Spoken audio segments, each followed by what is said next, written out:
A huge thank you to our listeners that let us know that the wrong file was uploaded this week. I promise this episode now sounds a lot better than what you previously heard if you've already listened to it. Enjoy the show! The number of people on the planet is growing at an astounding rate. 100 years ago, there were about 2 billion of us. Today, that number has quadrupled to more than 8 billion humans on planet Earth.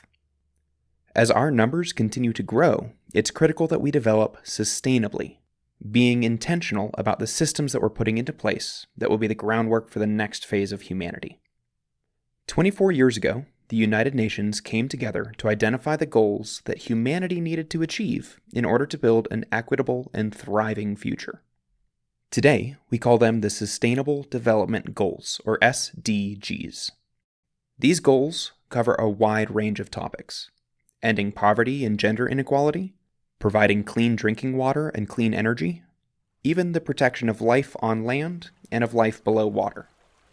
Over the next few minutes, we're going to dive into that last one, life below water. That is Sustainable Development Goal number 14. And today, we're sitting down with a man appointed by the United Nations to be an ocean ambassador and a catalyst for action surrounding SDG 14. George Cummings is a biochemist, a scientific diver, an educator, and he was one of the co-founders of the Interact arm of the world-renowned South by Southwest Festival in Austin. Like many of us who care about the planet, George was kicked into high gear when he witnessed the damage that well-intentioned but uninformed people can have on sensitive ecosystems. Take a moment and think back to an experience where you connected with the water. For me, I remember a time when I had just learned to scuba dive, had just been really introduced to life under the water. I looked out across the sandy bottom to see a 3-foot-long barracuda, a fearsome predator, watching me with curiosity. I sat still as he lazily approached me, and I could see him consider me, really look at me. What a strange creature I must have been to him in his underwater world. He considered me, and then he swam away, disappearing slowly into the surrounding blue ocean. For those few minutes, that barracuda and I connected. We were just two creatures making their way through life. As a UN-appointed ocean ambassador, George Cummings works each day to protect that barracuda and every other organism that lives in the water.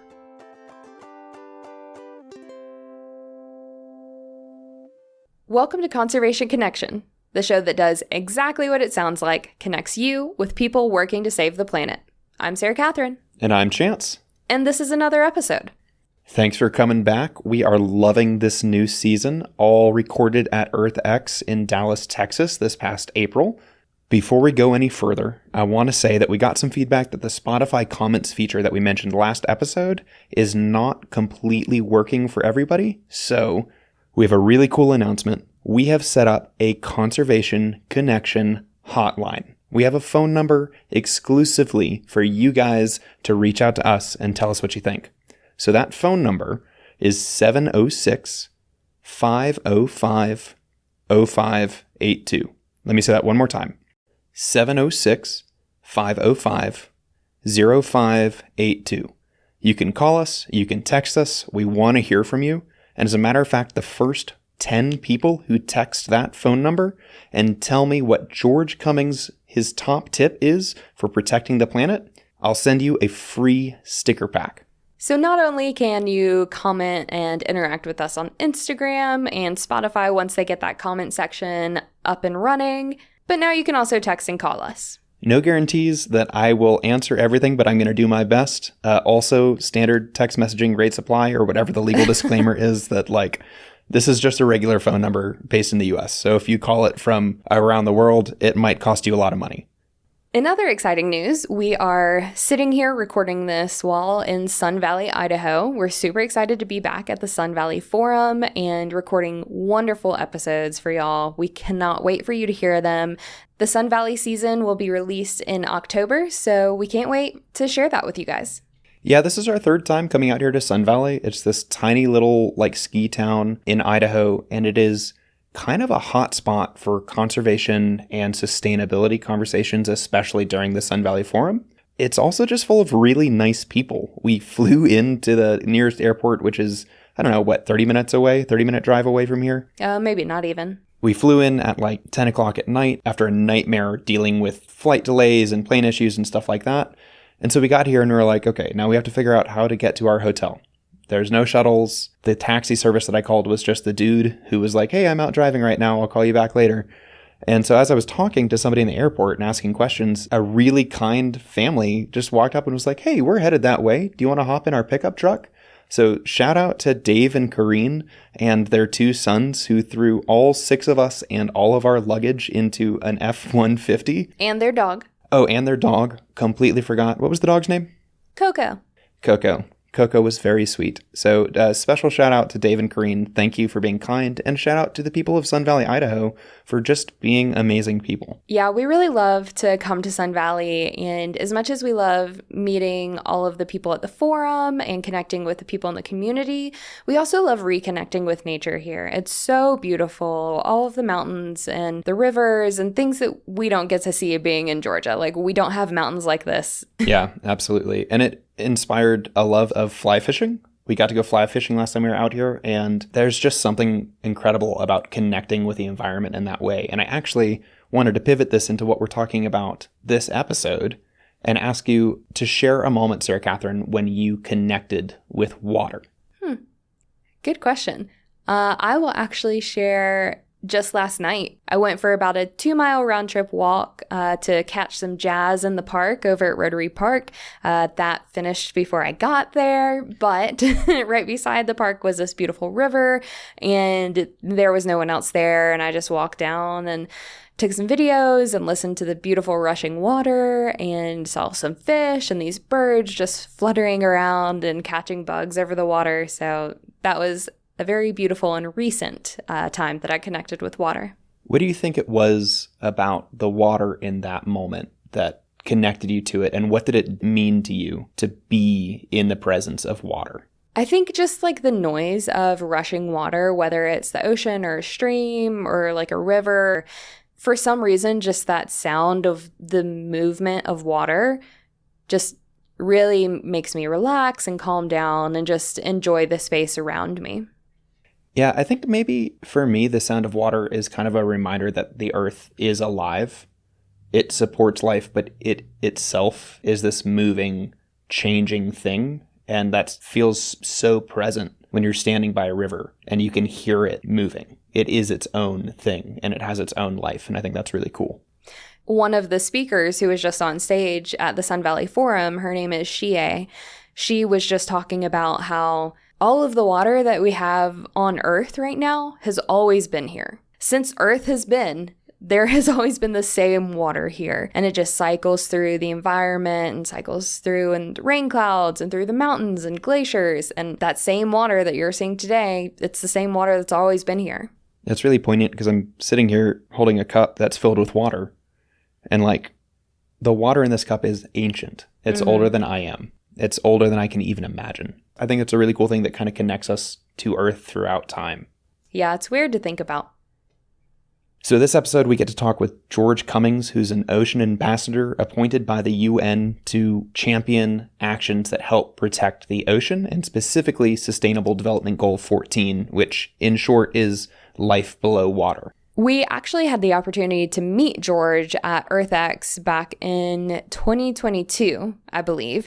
I was talking with a friend at one of the after parties, and I look over and Chance is in this deep conversation with this guy I've never seen, and I'm just doing around the after party, and Chance is there just talking. Eventually I went over and like checked on him. I was like, hey, what's going on? Like, who is this person? She was like trying to save me from maybe a conversation that she wasn't sure I wanted to be in, but I was like, no. I know that we're 90 minutes into this conversation with one person, but I am loving what I'm getting from George. He is such a cool person. He has had so many neat experiences, and he is probably the most passionate ocean advocate I have ever met. I mean, he's the kind of guy that when he talks about his love for the ocean, it brings tears to his eyes because he just feels so strongly about it. Yeah, George is really a climate champion, and more than that, an ocean champion. He is very hopeful for the future of this planet and our oceans.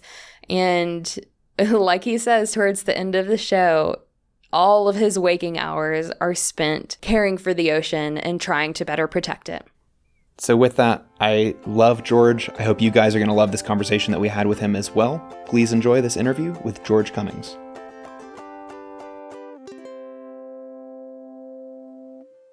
This interview has been a long time coming. We are very excited this week to be sitting down with George Cummings. We met you in 2022 here at EarthX. We're back in 2024. George is a UNESCO ambassador for the UN's SDG 14. He is a global citizen. I'll let him tell you a little bit about what he does. But George, welcome finally to Conservation Connection. Well, you guys know how much of I'm going to call it promoter I've been of you, as the importance of documenting story, because story is so important. If we don't tell, then they don't know. And that's our big problem that it's been for so long, is ignorance, not stupidity, but ignorance of stuff. Lack of access to what's going on. So having any platform that people can go to and get these snippets of knowledge, hopefully leading to wisdom and ultimately to action, is absolutely critical. At any rate, honor to you guys for everything you've been doing, your perseverance and all of that. It's a humbling honor to have this opportunity at EarthX. Well, thank you so much. We are excited to be here with you at EarthX and so excited to have you on the show. So I want to dive in before we get too far into this conversation. Could you explain, what does SDG mean? Okay. So the United Nations in 2000 established our first 10 millennial goals, which are the Millennial Sustainability Development Goals. These are the ideas that all of these experts have spent countless man hours meeting, discussing, debating, and coming up with agreements on the things that are really important to humanity's future, and in essence, getting back in balance with our planet. We need people first being global citizens in all they do. We really have got to help them connect the why of the global down to the microcosm of their unique point of view of the things that are important to them. Absolutely. So the sustainable goals in 2000 were health, education, poverty, welfare, things along those lines. In 2015, they sat down again and added 7 more. So now we have the 17 sustainable goals of the planet and a fairly large number of agreement from all the ambassadors of all the countries. None of the sustainable goals is more important than one of the others. However, they also came to the realization, the epiphanal, eye-opening aha moment of there's a couple of these things, like the ocean, that we have a very finite timeline left to work on. So I started as a biochemist a few decades ago, and then in 1986, while working in Australia, began diving there and observing sharks in a Great Barrier Reef in a place called Shark Alley, and had actually went back in 2000. I wanted to be in Sydney for the millennium, and I was.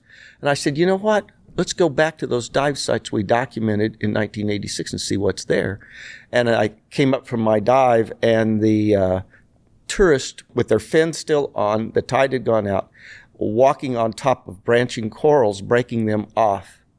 And my mask was filling with tears, and I was just going, oh my God. And I said, okay, I'm a scientist. I know they don't know. They wouldn't do if they knew what I knew.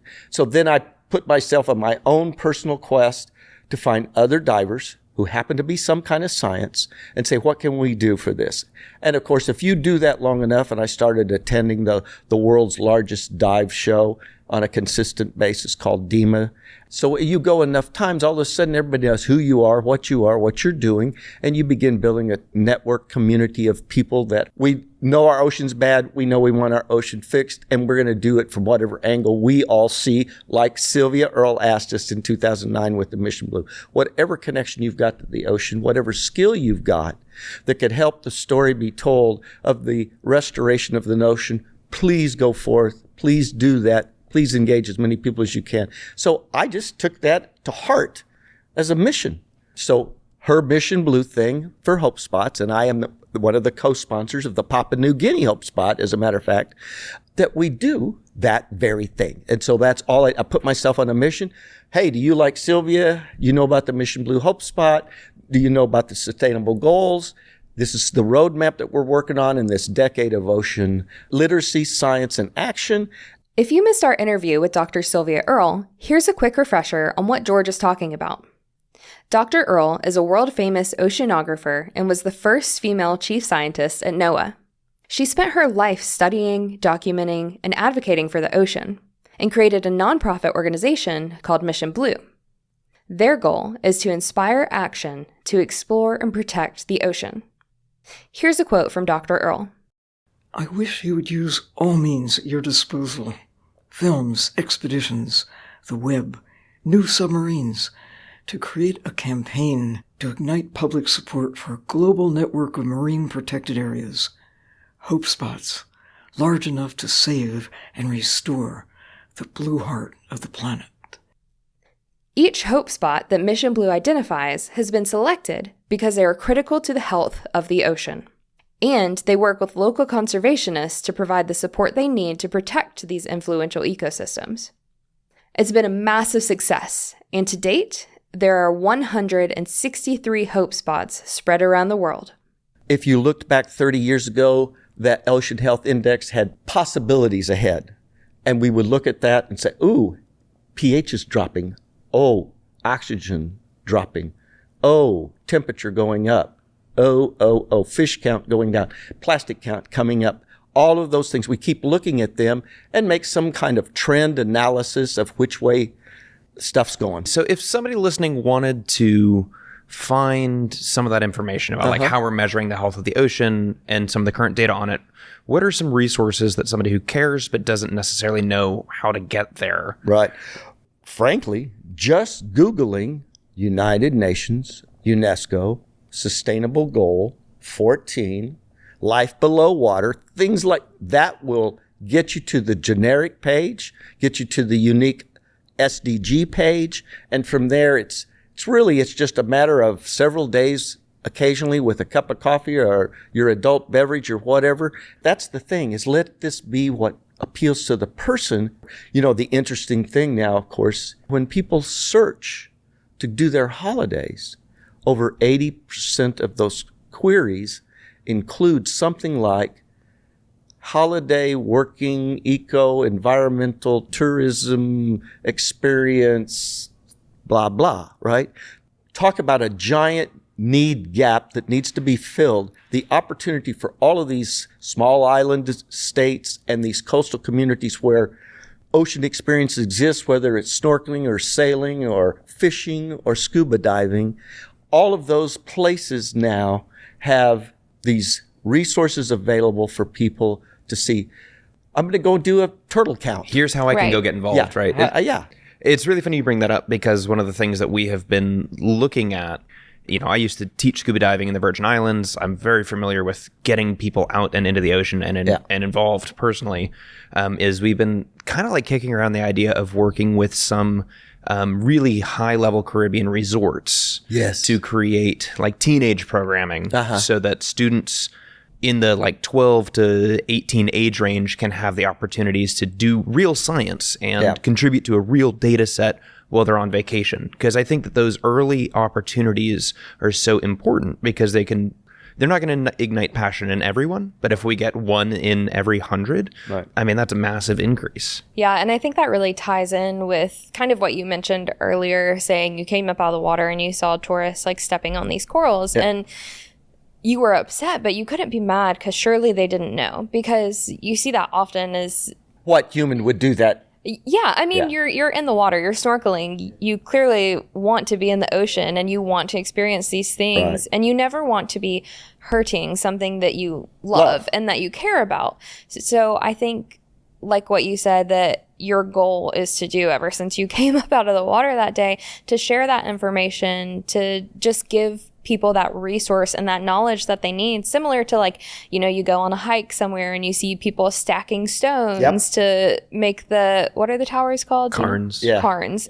To make cairns, and they don't know that that's potentially disrupting that habitat of these like microorganisms and lizards and that kind of stuff. But once you tell them, those same people are probably going on hikes and seeing those cairns that are put there by tourists and like kicking them over because they're like, you're not supposed to be doing that. And, you know, people don't know what they don't know. So it's great that you're spreading that information and on that mission.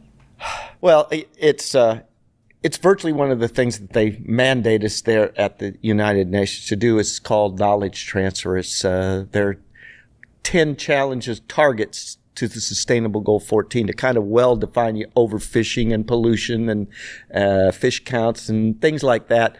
So we have this unique set of challenges to kind of keep us focused. I've quite frankly changed all of that down to just 4 things.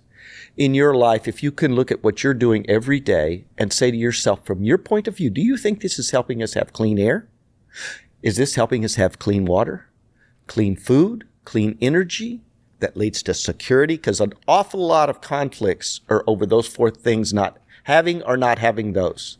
Yep. You've got them, the other guy doesn't. That's a conflict if you're border states. So if we can do that to the planet, if we can get just those basic things heading in the right direction, give people hope that we'll get there with the solutions that we've got available to us. That's the other thing at the UN, because anyone that creates an innovative, game-changing technology, of course, is in this space, is going to bring it to the UN to show it. Of course, like how we met Oceanite was one of the first things that, as a chemist, as a diver, as a scientist that's been observing the ocean for a long time, I went, oh my God, here's one of the things that can actually be done. Right. You know, protecting a coastline that is now not an option, since NOAA has told us this past year. We're going to now have the slow storm that's persistent, and the persistent is this will start first. It's already happening. Some islands where now, because of the sea rise we've had in the last 10 years, we'll say, are actually standing in water just with normal tides twice a day on their land. When that begins to happen, their land is now salted. Their ability to grow their food, to sustain them, goes way, way down. And so, yeah, we have places like the Marshall Islands, the Micronesians and stuff like that, where we're literally already beginning to have to move people. And this 5 foot of sea rise in 20 years, if you understand that 80% of our population lives near a coastline. So those are where our first focus of help has got to go. We've got to focus where's the most people that are at the lowest lying. They're going to face the challenges of climate chaos. Yeah. So we're going to focus on those areas, put in this Oceanite product that's the only endorsed product by UNESCO for this application so far, back in 2018, that will provide coral structure, which we've lost about 80% or more of the coral structure. If we looked back about 50 years ago, that's gone. And that provided a lot of people a lot of protection of their coastlines, where their property sets and where their lives are and where they grow their food. Well, all of that is now at high, high risk to go away.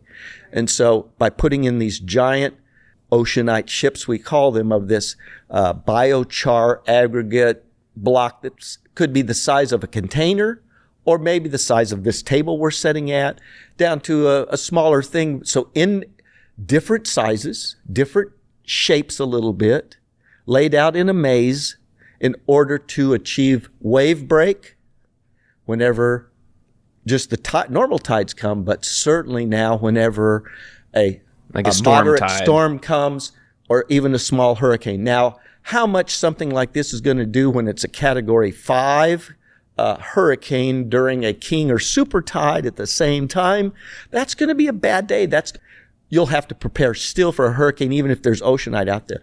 But that 10-year, 15-year gap between hurricanes, the normal damage that would occur from a storm if you didn't have this product in your ocean would be worse.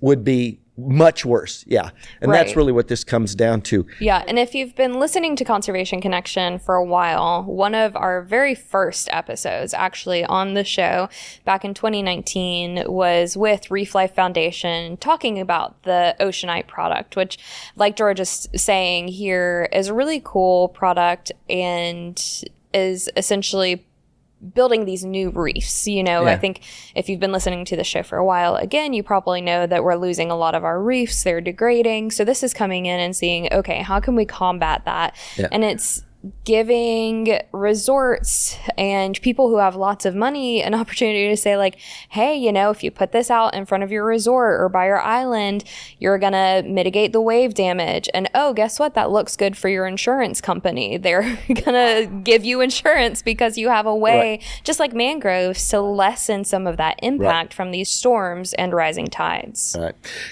And I'm going to just expand on that because there's a few things since you did that interview that we were thinking about, didn't know, and then some that are literally very recent discovery and aha moments for us even. Right. Every product in life always has room for improvement. We will never stop doing research and development with the Oceanite team at all.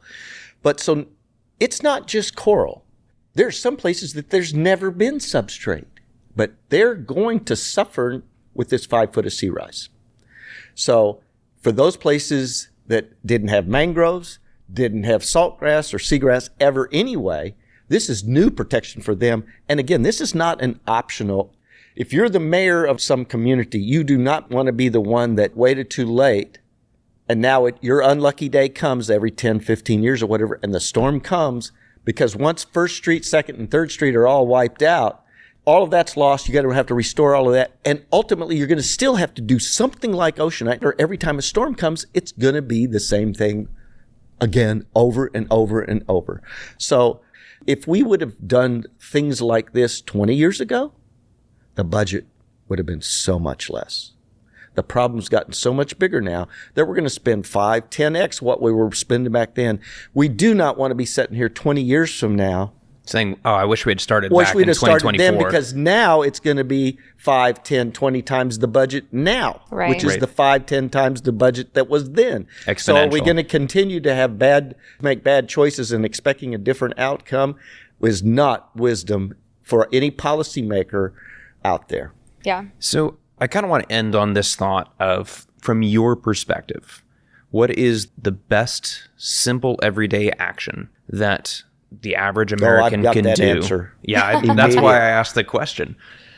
And I've kind of gone through a few different iterations of this in the last 10 years of what can we do that people can do. That's the other thing. Right. Yeah. We have that list, as I was describing, one list from NOAA, 50 actions people can do that are low or no cost, and the UN has a similar list of 50 things. So yeah, no straws, no plastic bottles. There's 48 other things on there that are some ideas that some people may not have thought of that are very doable, but I have now resolved the one action that's almost no cost that every person on the planet that eats can do. That's most of us, I think. Yeah. And that is composting. Taking our bio waste with a small amount of effort and turning it into living soil. It is kilo for kilo the best CO2 sequester we have on the planet.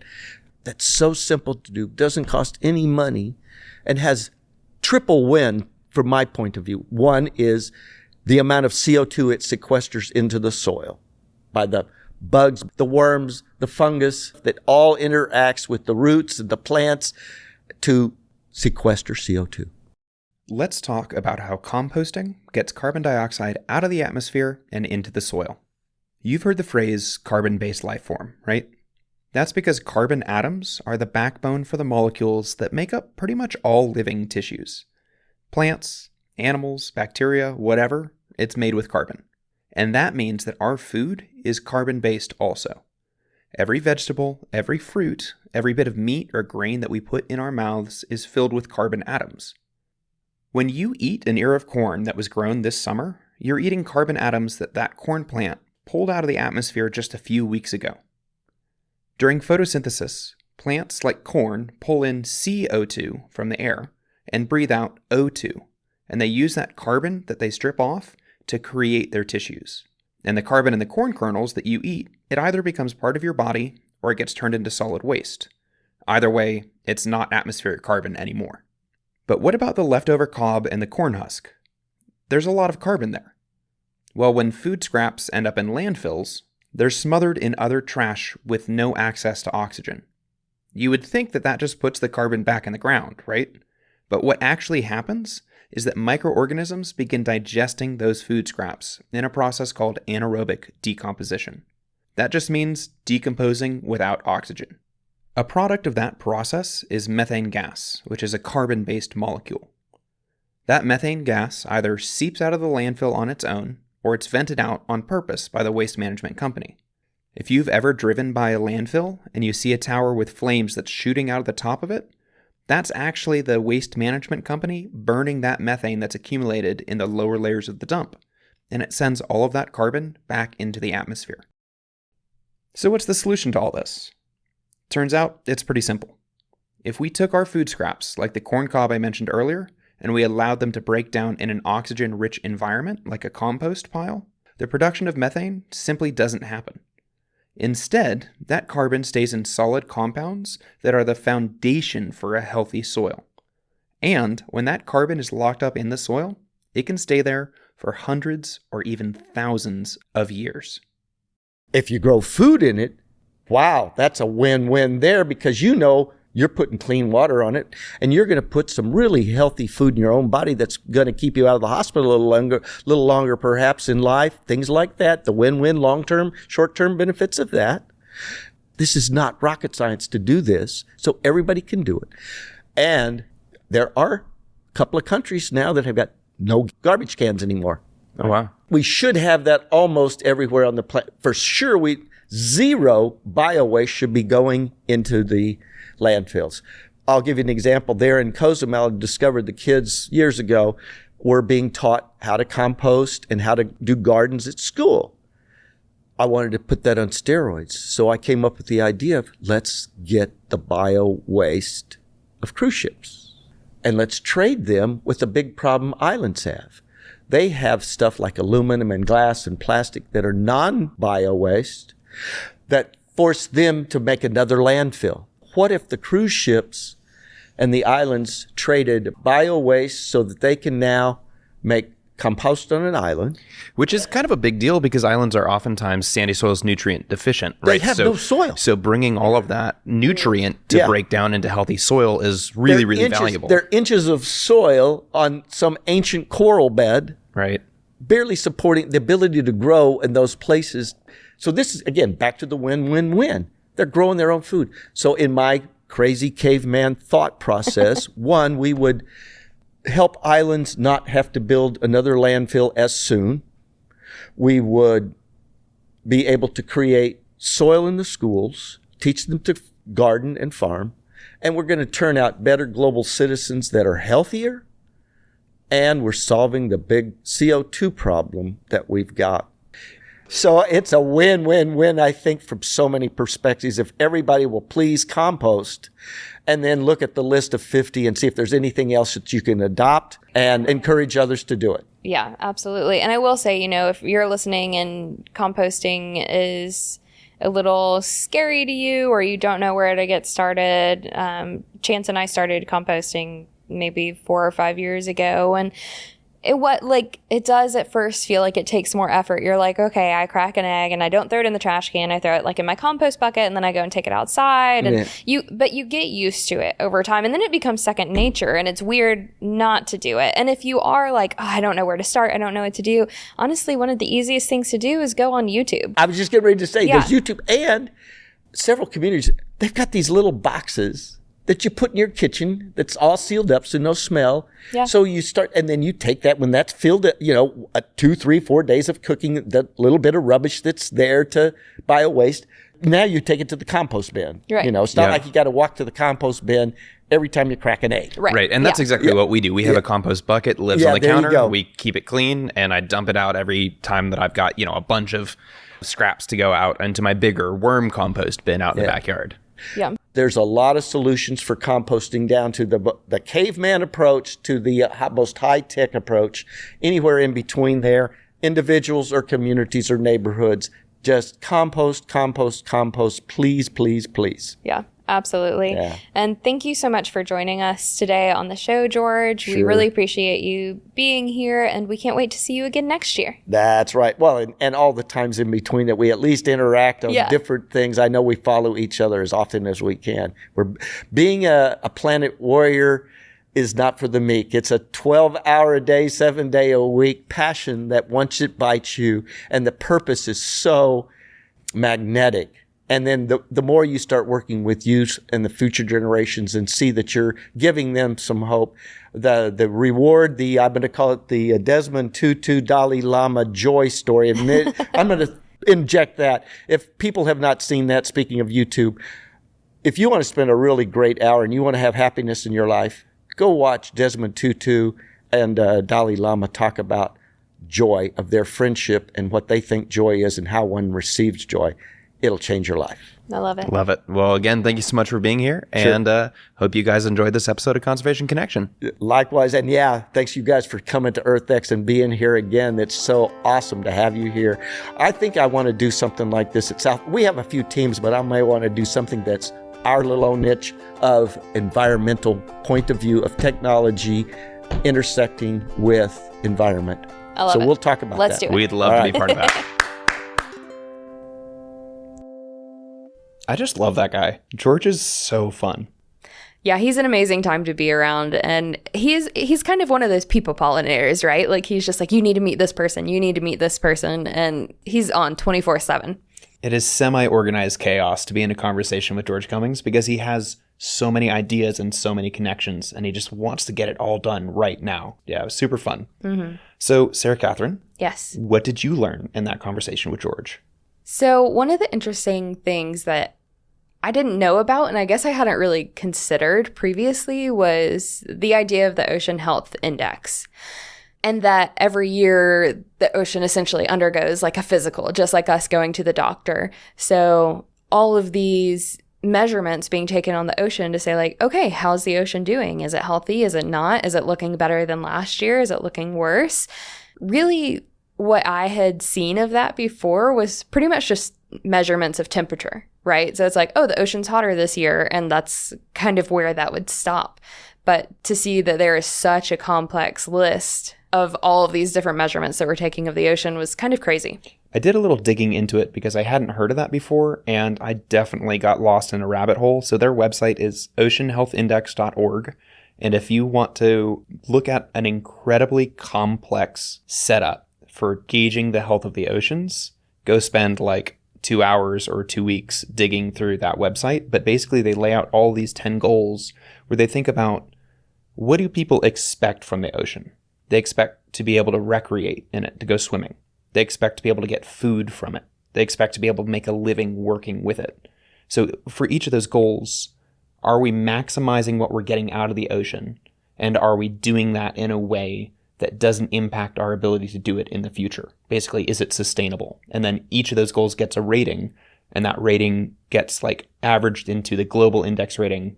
But it also does that same thing on a geographic scale. So you can look specifically at these waters versus those waters and how it's being used. And it was just like this really beautiful data rabbit hole of how the ocean is doing.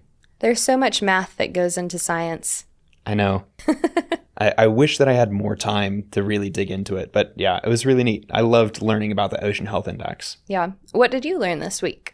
I think I got the perspective that composting, which I always knew was a good thing, is even better for the planet than I thought it was. You know, I kind of always thought of it in kind of utilitarian terms of just like, oh, you know, we're not putting as much trash into the landfill, and I can make my own fertilizers for the, you know, the houseplants that I have, or like if we're growing tomatoes in the summer or whatever.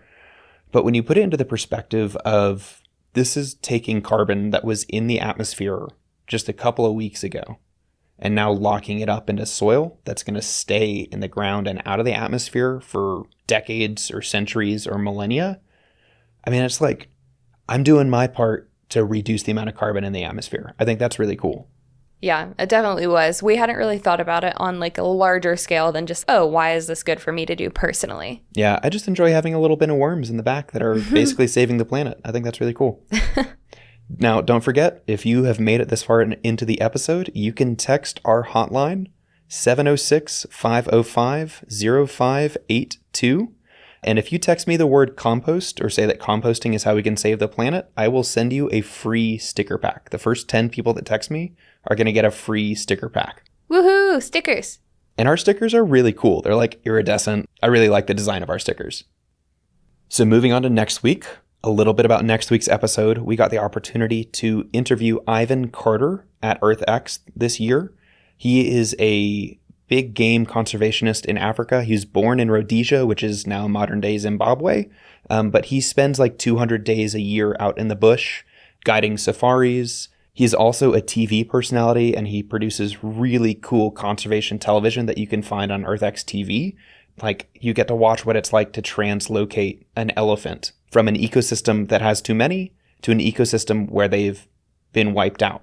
And it's just a really interesting conversation about the role that hunting has to play in conservation, how it can be done ethically and sustainably, and just generally what it means to be a conservationist in this day and age. It's a really great episode. I'm so excited for y'all to hear it. We were also joined by our friend Mark Titus, who runs the podcast Save What You Love.